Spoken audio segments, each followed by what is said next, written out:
I'm doing the cube out of the orange PLA. I scale it down to 100 millimeters tall because I think the original file is 150 millimeters. But I'm running 30 millimeters second. 200.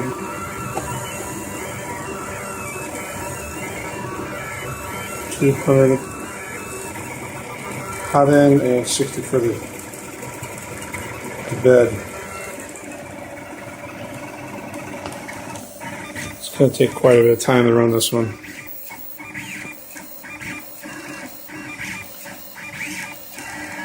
I think it's a like a 10%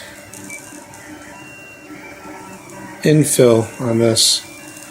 Just a very little. I'm trying to cut back some time.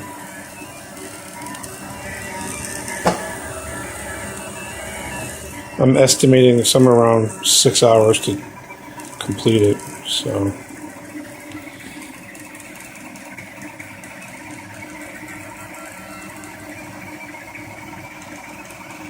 that's it.